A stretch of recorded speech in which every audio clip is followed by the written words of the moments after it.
అందరికీ నమస్కారం. శుభ సాయంత్రం. నేను మీ అన్నపూర్ణ. రేపటికి చాలా చాలా చాలా పెద్ద విశేషం. అందరికీ తెలుసు, రేపు ఉగాది. ఉగాది అంటే కొత్త సంవత్సరానికి ప్రారంభం అన్నమాట. అంటే ఇవాళ్టితో విశ్వావసనామ సంవత్సరం పూర్తయిపోతుంది. మనకి న్యూ ఇయర్ ఎలా చెప్పుకుంటామో అలాగా తెలుగు సంవత్సరాదే మనకి ముఖ్యమైన న్యూ ఇయర్గా చెప్పబడుతుంది. అంటే కొత్త సంవత్సర ప్రారంభాన్నే ఉగాదిగా పిలుస్తారు.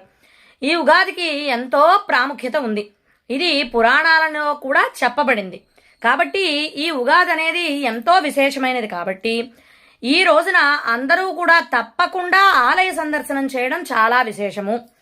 ఎందుకంటే మొదటి సంవత్సరంలో మొదటి రోజునే దైవనామస్మరణ దైవ దర్శనంతో ప్రారంభిస్తే సంవత్సరం అంతా కూడా ఎంతో ఆహ్లాదంగా ఆ స్వామి లేదా ఆ అమ్మవారి అనుగ్రహంతో ఎంతో ఆనందంగా గడుస్తుందని నమ్మకం. కాబట్టి రేపు తప్పకుండా ఏదో ఒక ఆలయ సందర్శనం తప్పకుండా చేయడానికి ప్రయత్నించండి, ఉదయమైనా సాయంత్రమైనా. అలాగే రేపు ఉదయం అందరూ కూడా ఇంట్లో బ్రాహ్మీ ముహూర్తంలోనే నిద్ర లేవడం, అలాగే సూర్యోదయానికి పూర్వమే స్నానం ఆచరించడము, అలాగే దీపారాధన పూజ విధిగా తప్పకుండా చేసుకోవాలి.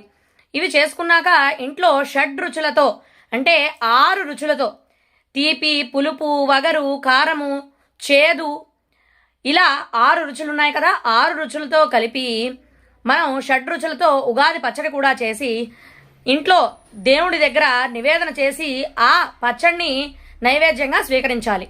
ఇది రేపటి తప్పకుండా మనం పాటించాల్సిన నియమాలు. కాబట్టి అందరూ కూడా ఈ వీడియోను సద్వినియోగం చేసుకుని అందరూ రేపు ఉగాదిని ఇలాగే జరుపుకొని ఆ దేవుని కృపకు పాత్రలు అవుతారని కోరుకుంటున్నాను.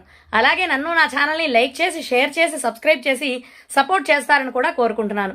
ధన్యవాదాలు. నమస్కారం. నేను మీ అన్నపూర్ణ.